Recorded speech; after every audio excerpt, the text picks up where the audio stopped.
ಓಂ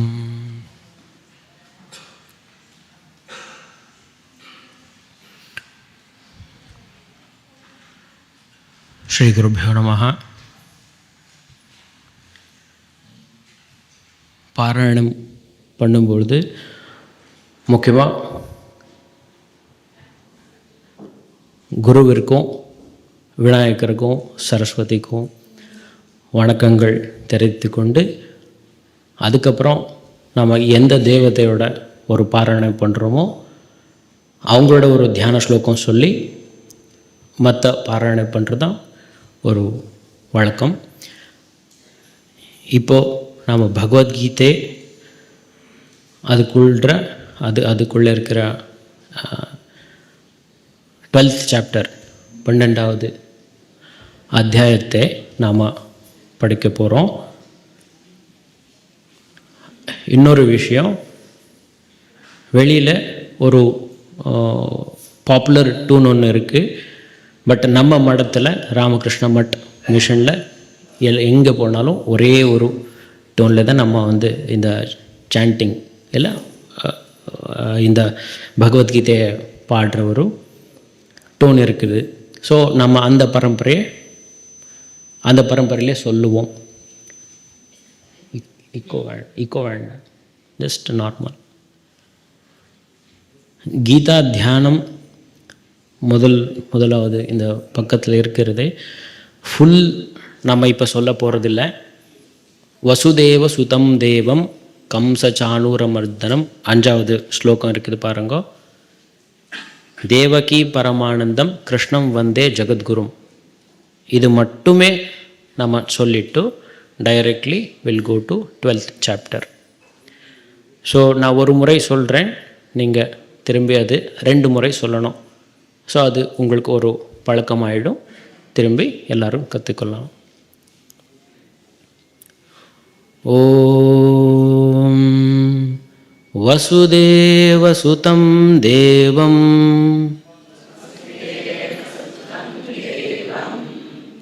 வசுதேவ கம்சசாணூரமர்தனம்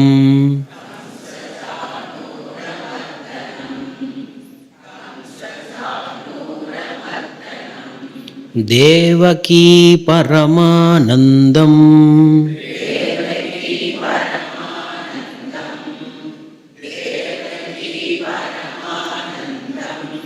கிருஷ்ணம் வந்தே ஜகத்குரும்.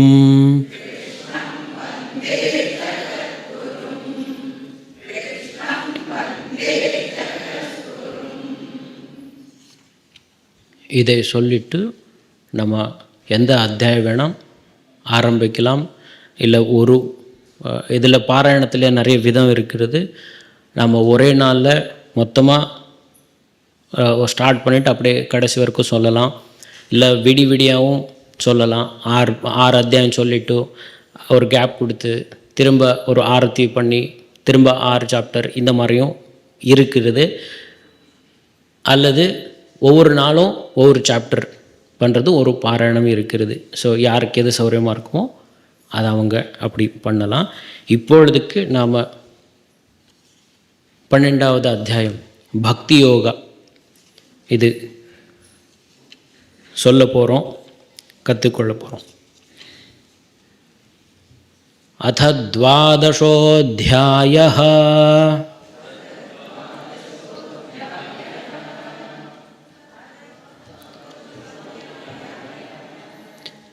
சரி, நம்ம ஒன்று பண்ணுவோம். ஒரு முறை நான் சொன்னதும் நீங்கள் திருப்பி சொல்லுங்க. ஒரு ஸ்லோகம் முடித்த பிறகு நம்ம 4 பாகமாக பிரித்து சொல்லுவோம். ஒன்று ஃபுல் ஸ்லோகம் முடிஞ்ச பிறகு நம்ம ஒன்றா சொல்லிடுவோம். இது ஈஸியாக இருக்கும். அர்ஜுன உவாச்ச ஏவம் சததயுக்தாயே பக்தாஸ்த்வாம் பர்யுபாசதே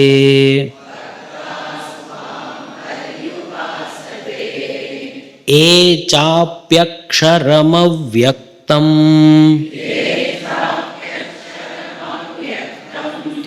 ತೇಷಾಂ ಕೇ ಯೋಗವಿತ್ತಮಾಃ.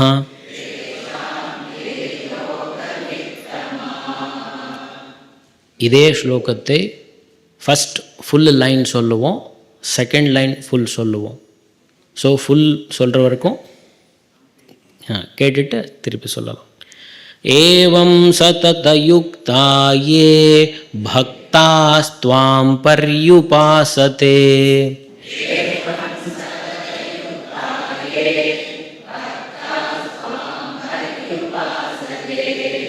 ये चाप्यक्षरमव्यक्तं तेषां के योगवित्तमाः.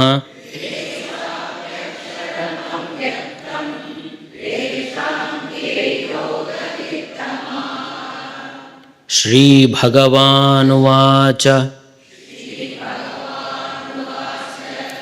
मय्यावेश्य मनो ये माम्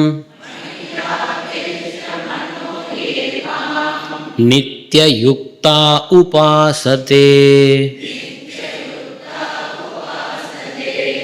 श्रद्धया परयोपेताः ते मे युक्ततमा मताः.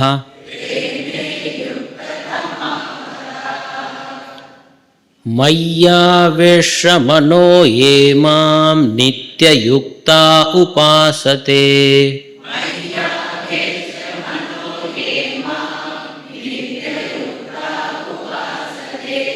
श्रद्धया परयोपेतास्ते मे युक्ततमा मताः.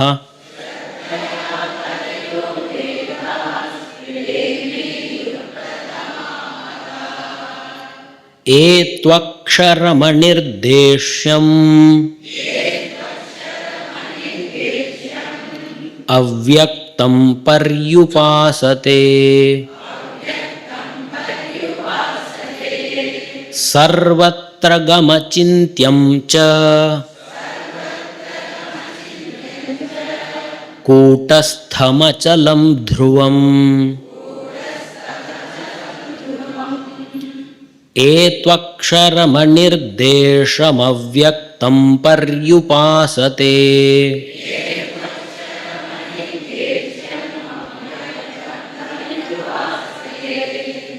सर्वत्र गमचिन्त्यं च कूटस्थमचलं ध्रुवम्.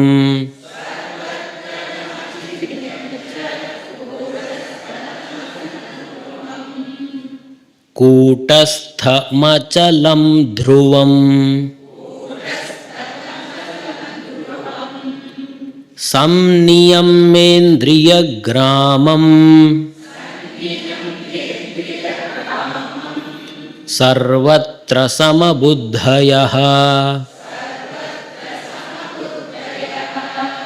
ते प्राप्नुवन्ति मामेव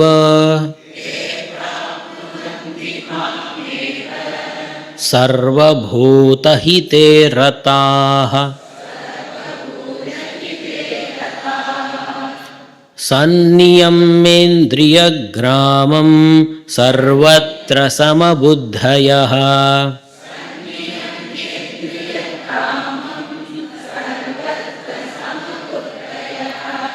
ते प्राप्नुवन्ति मामेव सर्वभूतहिते रताः.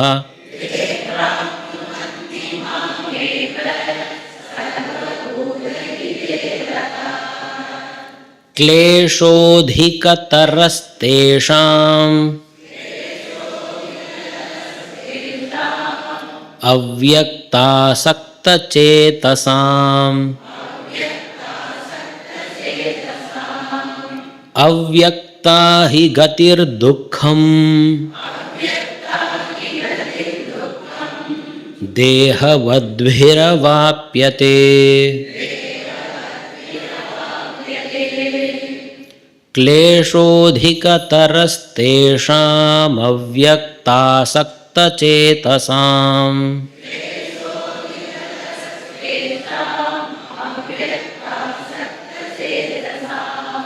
अव्यक्ता हि गतिर्दुःखं देहवद्भिरवाप्यते.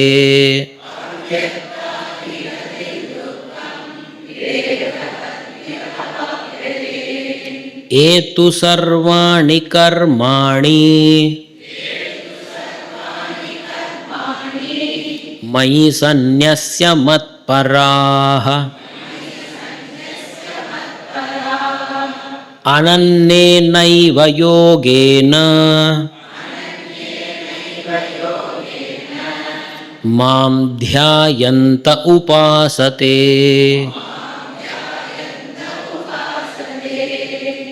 ಏತು ಸರ್ವಾಣಿ ಕರ್ಮಾಣಿ ಮಯಿ ಸನ್ಯಸ್ಯ ಮತ್ಪರಾಃ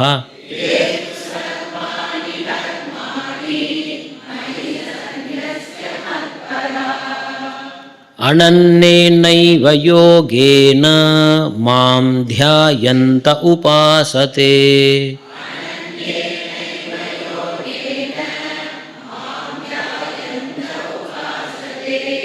ತೇಷಾಮಹಂ ಸಮುದ್ಧರ್ತಾ ಮೃತ್ಯು ಸಂಸಾರ ಸಾಗರಾತ್. ಭವಾಮಿ ನ ಚಿರಾತ್ ಪಾರ್ಥ ಮಯ್ಯಾವೇಶಿತಚೇತಸಾಂ. ತೇಷಾಮಹಂ ಸಮುದ್ಧರ್ತಾ ಮೃತ್ಯು ಸಂಸಾರ ಸಾಗರಾತ್.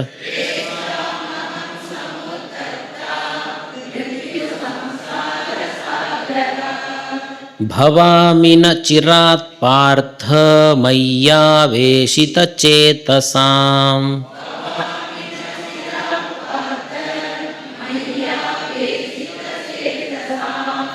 ಮಯ್ಯೇವ ಮನ ಆಧತ್ಸ್ವ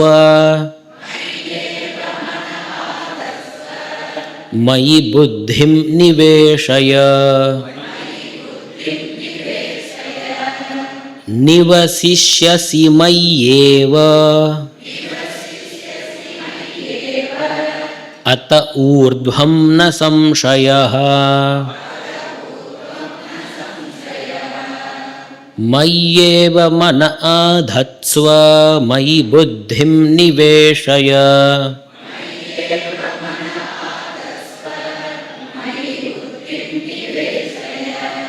ನಿವಸಿಷ್ಯಸಿ ಮಯ್ಯೇವ ಅತ ಊರ್ಧ್ವಂ ನ ಸಂಶಯಃ.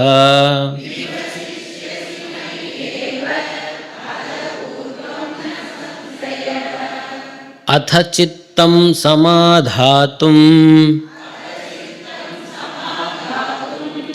ನ ಶಕ್ನೋಷಿ ಮಯಿ ಸ್ಥಿರಂ. ಅಭ್ಯಾಸಯೋಗೇನ ತತೋ ಮಾಮಿಚ್ಛಾಪ್ತುಂ ಧನಂಜಯ.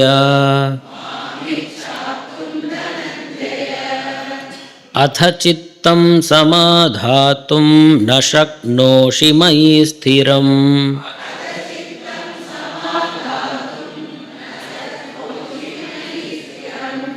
ಅಭ್ಯಾಸಯೋಗೇನ ತತೋ ಮಾಮಿಚ್ಛಾಪ್ತುಂ ಧನಂಜಯ.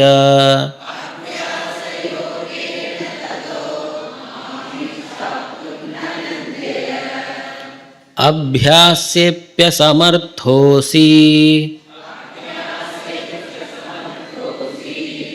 ಮತ್ಕರ್ಮ ಪರಮೋ ಭವ.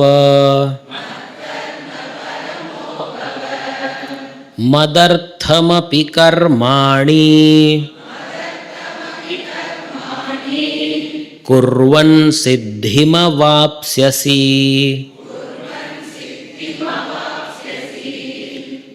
ಅಭ್ಯಾಸೇಪ್ಯಸಮರ್ಥೋಸಿ ಮತ್ಕರ್ಮ ಪರಮೋ ಭವ.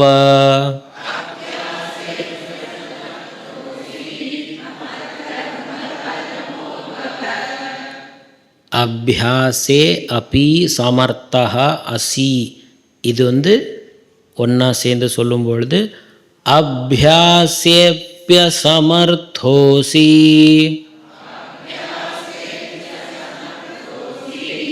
மத்கர்ம பரமோ பவ. ಮದರ್ಥಮಪಿ ಕರ್ಮಾಣಿ ಕುರ್ವನ್ ಸಿದ್ಧಿಮವಾಪ್ಸ್ಯಸಿ. ಅಥೈತದಪ್ಯಶಕ್ತೋಸಿ ಕರ್ತುಂ ಮದ್ಯೋಗಮಾಶ್ರಿತಃ.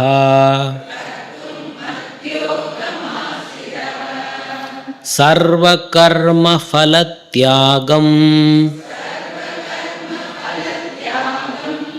ತತಃ ಕುರು ಯತಾತ್ಮವಾನ್. ಅಥೈತದಪ್ಯಶಕ್ತೋಸಿ ಕರ್ತುಂ ಮದ್ಯೋಗಮಾಶ್ರಿತಃ.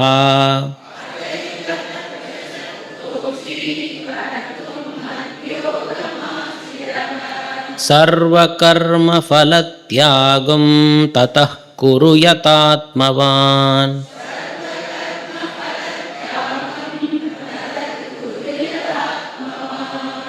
ಶ್ರೇಯೋ ಹಿ ಜ್ಞಾನಮಭ್ಯಾಸಾತ್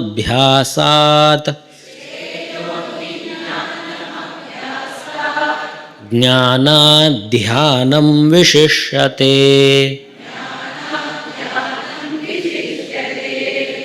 ಧ್ಯಾನಾತ್ ಕರ್ಮಫಲತ್ಯಾಗಃ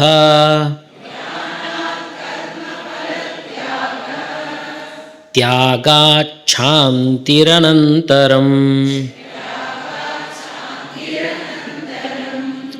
ಶ್ರೇಯೋ ಹಿ ಜ್ಞಾನಮಭ್ಯಾಸಾತ್ ಜ್ಞಾನಾದ್ ಧ್ಯಾನಂ ವಿಶಿಷ್ಯತೆ.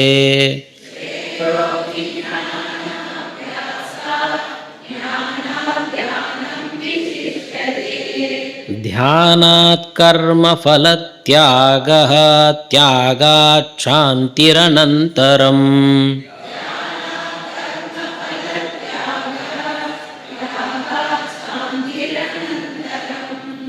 ಅದ್ವೇಷ್ಟಾ ಸರ್ವಭೂತಾನಾಂ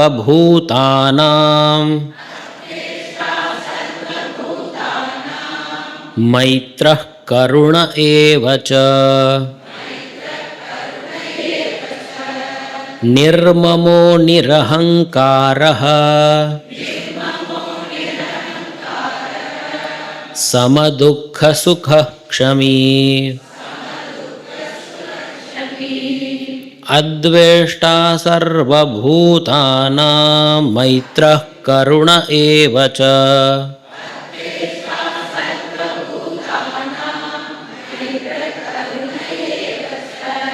ನಿರ್ಮಮೋ ನಿರಹಂಕಾರಃ ಸಮದುಃಖಸುಖಃ ಕ್ಷಮೀ.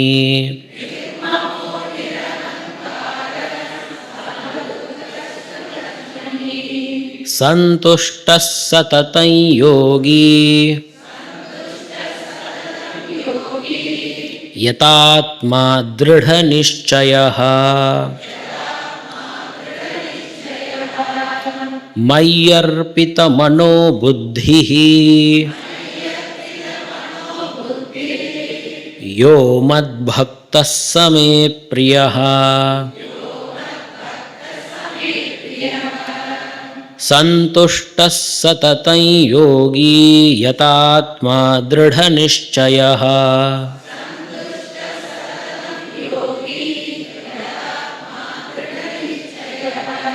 ಮಯ್ಯರ್ಪಿತಮನೋ ಬುದ್ಧಿರ್ಯೋ ಮದ್ಭಕ್ತಃ ಸ ಮೇ ಪ್ರಿಯಃ.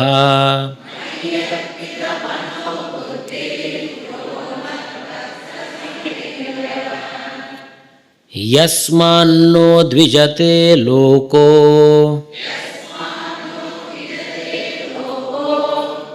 ಲೋಕಾನ್ನೋ ದ್ವಿಜತೆ ಚ ಯಃ. ಹರ್ಷಾಮರ್ಷಭಯೋದ್ವೇಗೈಃ ಮುಕ್ತೋ ಯಃ ಸ ಚ ಮೇ ಪ್ರಿಯಃ. ಯಸ್ಮಾನ್ನೋ ದ್ವಿಜತೆ ಲೋಕೋ ಲೋಕಾನ್ನೋ ದ್ವಿಜತೆ ಚ ಯಃ.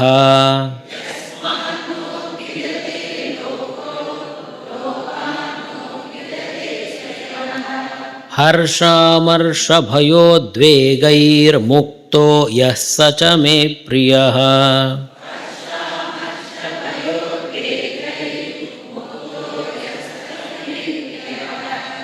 अनपेक्षः शुचिर्दक्ष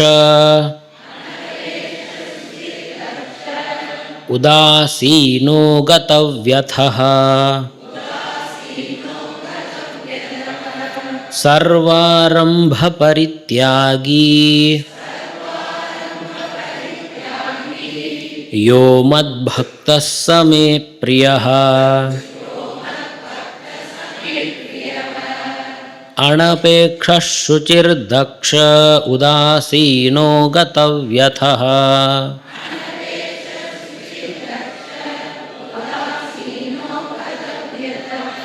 सर्वारम्भपरित्यागी यो मद्भक्तः स मे प्रियः।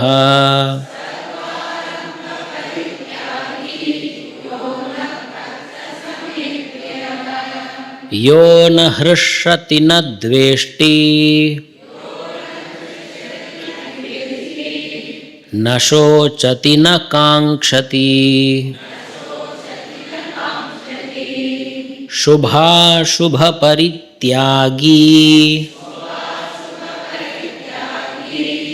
भक्तिमान्यः स मे प्रियः। यो न हृष्यति न द्वेष्टि न शोचति न काङ्क्षति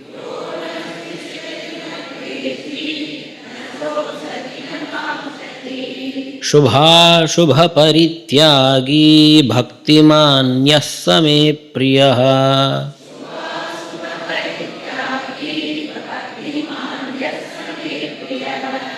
समः शत्रौ च मित्रे च तथा मानापमानयोः। शीतोष्णसुखदुःखेषु समः सङ्गविवर्जितः। समः शत्रौ च मित्रे च तथा मानापमानयोः।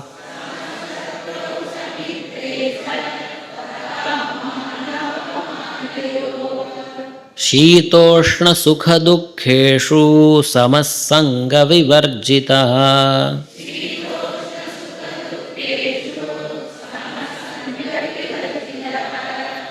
तुल्यनिन्दास्तुतिर्मौनी सन्तुष्टो येन केनचित्। अनिकेतस्थिरमतिः भक्तिमान् मे प्रियो नरः। तुल्यनिन्दास्तुतिर्मौनी सन्तुष्टो येन केनचित्।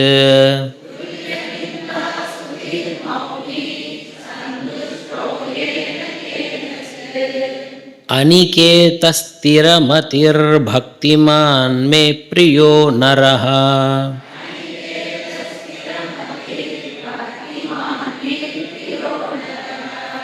एतु धर्म्यामृतमिदं यथोक्तं पर्युपासते। श्रद्धधाना मत्परमा भक्तास्तेतीव मे प्रियाः। एतु धर्म्यामृतमिदं यथोक्तं पर्युपासते।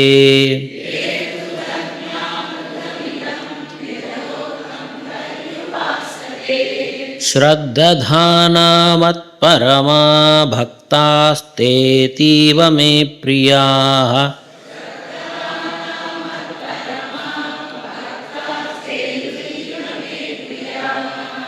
ओम तत्सदिति श्रीमद्भगवद्गीतासु उपनिषत्सु ब्रह्मविद्यायां योगशास्त्रे श्रीकृष्णार्जुनसंवादे भक्तियोगो नाम 12ोऽध्यायः। ಎಲ್ಲರೂ ಸೇರಿದ್ದು ಓಂ ಶಾಂತಿ ಶಾಂತಿ ಶಾಂತಿ ಹರಿ ಓಂ ತತ್ಸತ್ ಶ್ರೀರಾಮಕೃಷ್ಣಾರ್ಪಣಮಸ್ತು।